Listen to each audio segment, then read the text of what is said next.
So my biggest ask of all brands is to think about and make sure that when they are buying in education, that they are saying, does it cover all of those aspects? And when I look at my workforce, am I going to see a workforce with a different mindset, as well as a new set of skills and a new set of knowledge? So that for me feels really important. Hello and welcome to a brand new episode of Engatica's interview series. I'm your host, Anshdeep Kaur, and we're really glad to have you join us today. And today we have Alison Alexander, co-founder and director of ethics and social policy at Metacampus on the show. Welcome, Alison. Thank you. Thank you so much for inviting me onto your show. So hello, good afternoon. That's what it is for me. That's great. So the Engatica interview series is a powerhouse of insights from industry experts and influencers from around the world. A platform that provides the latest news on AI, automation, and technologies that will help you grow your business. Come be a part of our community, learn, share, and grow with us. So, Alison, I have a couple of questions for you. What are the ways in which Web3 has changed the business landscape of different industries?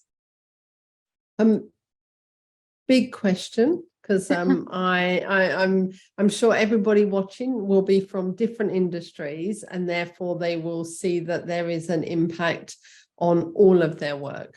I guess just before I jump into that, I'd probably like to say kind of who I am, if that's okay, a bit about what I do. Sure.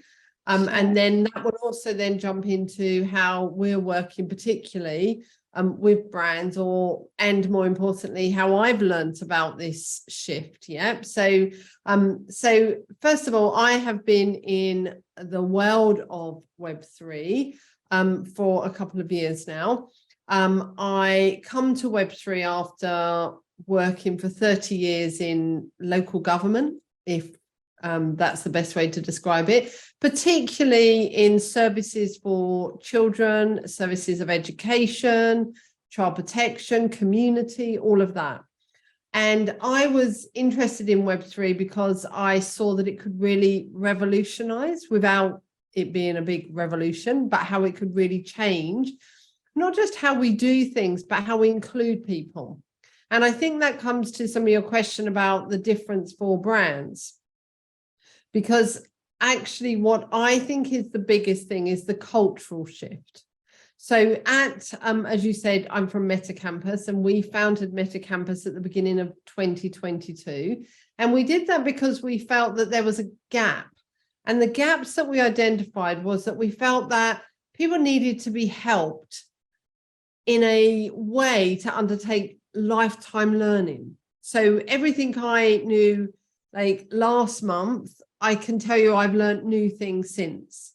And for me, that's what we mean by lifetime learning. Even if we were to invite everyone to come on a 1-year degree course or a 3-year course or a 1-month course on Web3, you're still not going to know it all because it's constantly evolving. So we really believed that there was a gap, and the gap was about how do we do it in real life and in real time. So that's what we focus on. But we also felt there was a gap in helping people bring new startups to the market. So we're very enthusiastic about identifying founders and working with them to bring new things to the market. But all of that, we really use our education program and transformation pillar to really help brands think about what is the difference in the Web3 world.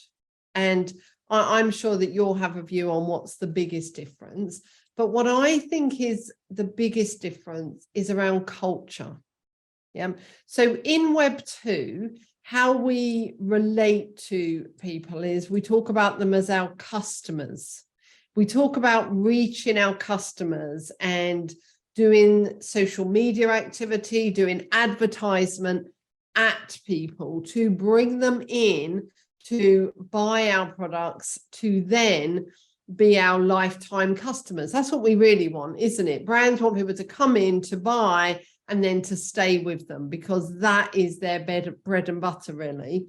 And what I think we need to think about is, or all Web3 industry. So whether you are a bank, or whether you are a clothing provider, or wherever you are a support service provider, you need to think that Web3 has come about because people want to be included more. People want to be seen as a part of the community. Everything in Web3 is about community, and the tools of Web3 is allowing people to have ownership of themselves, and therefore that also encourages the concept of community. So what do I think has changed? I think that people now don't want to be seen as a customer. They want to be seen as a community member. People don't want to be sold to. They want to be engaged in what's happening. People don't want you as the provider in whichever industry you are to take control of them and their data. People want to have the ownership of their own data. They want to be able to share that with who they wish to share it with. So they don't want brands to use them to monetize their membership or their engagement with them. They want to be able to do that themselves. If I'm going to belong to a particular company or buy their stuff, I don't want them to be able to gain further, not just from me as a customer, but from owning my data. I want to be able to monetize my own data. So that's also, again, what's changed. So I think there's some fundamental differences that I think when brands are invited to think about training their workforce, some brands might think, well, I just need to get everyone on a Web3 course. It's more than that. It's about helping people gain knowledge, acquire new skills, and then also to adapt their mindset into the new world.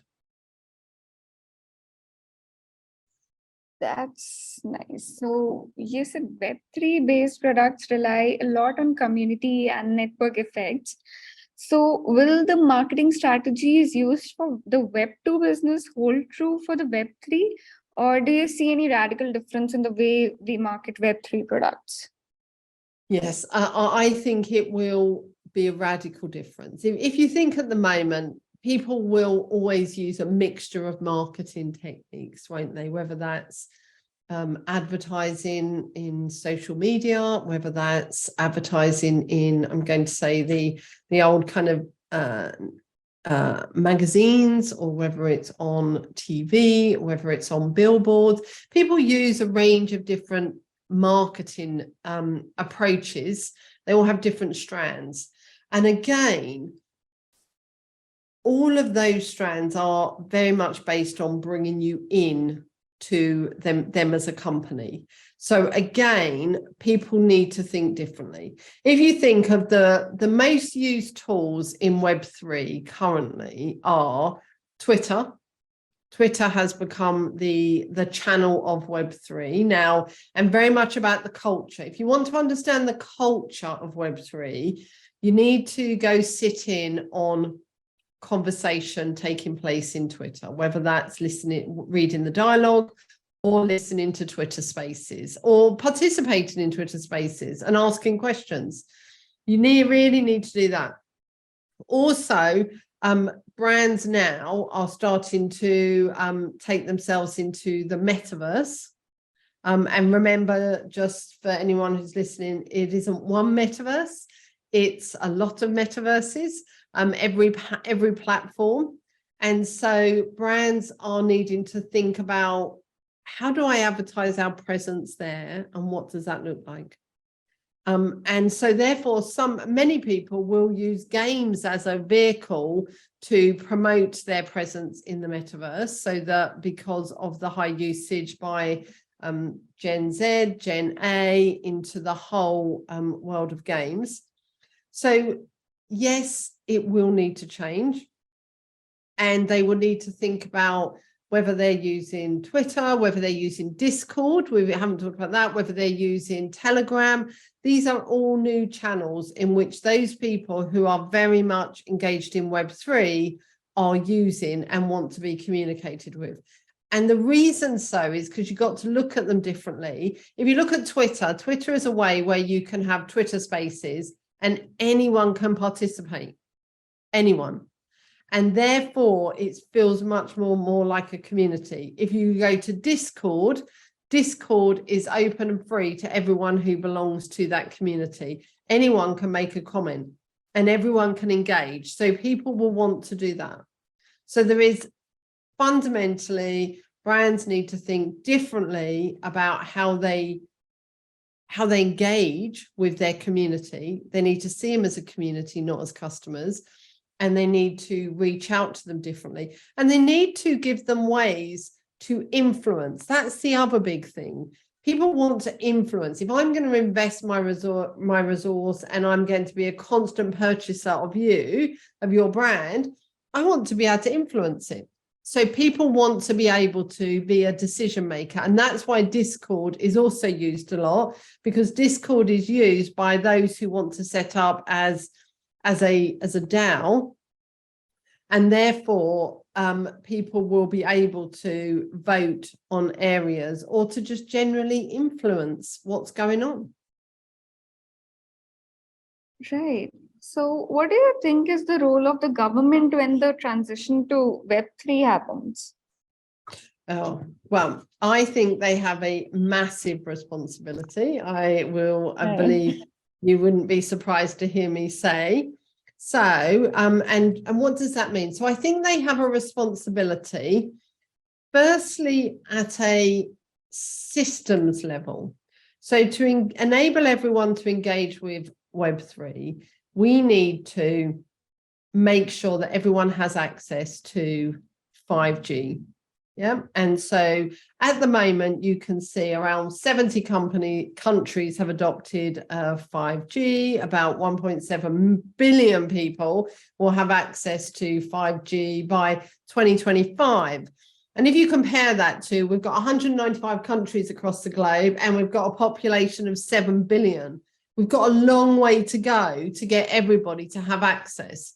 So I think all governments need to be thinking about having that conversation around how are we making 5G or access to the internet, even if it's in 4G, a utility that is, so every house that's built, every home that's built, whatever that looks like in any country, it is built with access to the internet. The internet access needs to be a norm for everybody, and it is governments that need to lead that. Yep, they need to be in discussion with those bodies to take that forward. So there's the bit about the system, they need to be pursuing that. There's the element around education. Now, governments generally set the strategy for education of children and young people, and it is then delivered by a range of different people. So again, I think the government needs to think around what is its education strategy and how is its education strategy adopting Web3. And what I don't mean is that we should suddenly have a Web3 class. I mean, how do we use the new tools of Web3 to teach the curriculum? And the reason that's really important is that we need to ensure that as children and young people grow up, they firstly are familiar with Web3, and Web3 is a safe space. And the best way to make something safe is to ensure that it's talked about. So if it's not talked about and children and young people feel they have to go round behind adults' backs to go to Web3, they won't share with them the risks that they've encountered or the negative experience. So we need to firstly normalize Web3. We need to get it across all of the education system. We need to also be saying, how can we use those future tools? So how do we use blockchain, for instance, to record all children's achievements throughout all of their life?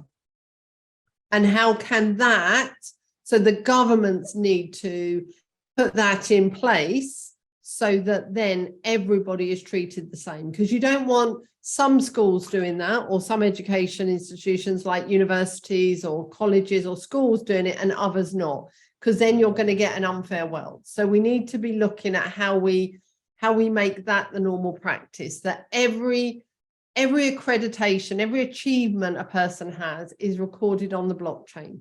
So that's really important. So I think it's getting access to it, providing the education, and then also the third thing is I believe governments need to be leading the debate on regulation. And they need to be leading it because they need to be seen as impartial from the existing Web 2 and the evolving Web 3. So they need to be the independent brokers who are saying, what is it about Web 2? What is it about Web 3? And how can we get regulation that works for this new world? So I think those are the three areas that I think if they took responsibility for, we would see greater adoption earlier. Right. That's fair. Very insightful, I must say. So are there any other sound bites you'd like to share with our audience? I think the first thing I'd like to say is think about education, education, education. And the reason I say those three is it's not just to repeat the word, but it's to say that there are three elements. And it's really important that whether we're teaching young people, whether we're a business and we're wanting to bring education to our workforce, always think about, this is about gaining knowledge. It's about gaining skills. How do I enter the metaverse? How do I set up a wallet, an electronic wallet? How do I buy crypto? How do I buy a digital asset? How do I store digital assets? All of those things need to be taught. So that's the skill acquisition. And then the element of culture. How do I change the mindset? So my biggest ask of all brands is to think about and make sure that when they are buying in education, that they are saying, does it cover all of those aspects? And when I look at my workforce, am I going to see a workforce with a different mindset, as well as a new set of skills and a new set of knowledge? So that for me feels really important. The other thing I would want to say is that if you are building in the metaverse or you are building a metaverse platform, always think about the need to make it accessible, inclusive, and safe. And do everything you can as a builder to make sure that people are protected in that space. And also when you are looking at how you can be more inclusive, make sure you think about how what people do on your platform, they can take to another platform. Because if you don't do that and you don't have that interoperability, you will disinclude people without meaning to. So accessibility, inclusion, safety, education, education, and education. Right. Very insightful, I must say. So thank you so much for sharing your valuable insights with us. For more content, subscribe to Engati and tap the bell icon to access to exclusive content from thought leaders from around the globe. Thank you for tuning in. We'll see you with new experts soon.